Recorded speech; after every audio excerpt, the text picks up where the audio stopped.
Setelah Tuhan memanggil Abraham untuk meninggalkan negeri asalnya dan berjalan menuju tanah yang akan ditunjukkannya, Kejadian 12 ayat 1-4, Abraham membawa serta keponakannya, Lot. Bersama mereka membangun kemah dan altar dan menjalani hidup sebagai pengembara.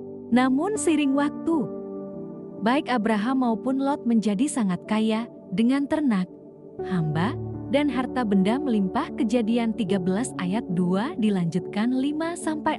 Tanah yang mereka tinggali tidak cukup luas untuk menampung dua kelompok besar ini, dan perselisihan pun mulai muncul antara para gembala Abraham dan gembala Lot. Menyadari potensi perpecahan, Abraham yang rendah hati dan bijaksana menawarkan pilihan.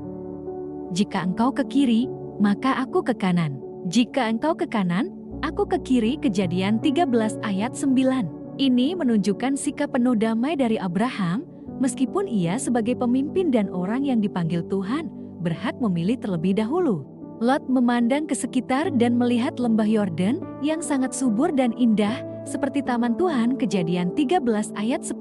Ia memilih daerah itu tanpa mempertimbangkan moralitas penduduknya. Kota-kota seperti Sodom dan Gomora sudah dikenal jahat di mata Tuhan. Kejadian 13 ayat 13. Namun Lot lebih tertarik pada kemakmuran lahiriah daripada keselamatan rohani.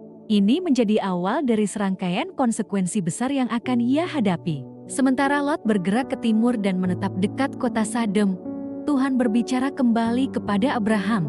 Setelah Lot berpisah dari dia, Tuhan memperbarui janjinya bahwa seluruh tanah yang dilihat Abraham akan diberikan kepada keturunannya selamanya, dan bahwa keturunannya akan sebanyak debu di bumi. Kejadian 13 ayat 14-17.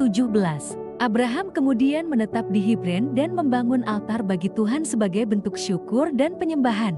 Perpisahan ini bukan hanya peristiwa geografis, melainkan simbol dari dua arah hidup. Abraham memilih berdasarkan janji Tuhan, sementara Lot memilih berdasarkan penglihatan mata. Dalam kisah ini, kita belajar bahwa tidak semua yang terlihat indah membawa berkat, dan tidak semua keputusan yang tampak menguntungkan secara duniawi adalah pilihan yang benar di mata Tuhan. Lot akhirnya menghadapi kehancuran Sodom dan Gomora, kehilangan rumah, istri, dan hampir seluruh harta. Sementara itu, Abraham tetap menerima penyertaan Tuhan dan kelak akan menjadi bapa banyak bangsa. Kejadian 17 ayat 5. Kisah ini menantang kita untuk tidak hanya mengejar berkat duniawi, tetapi memilih arah hidup berdasarkan kehendak Tuhan.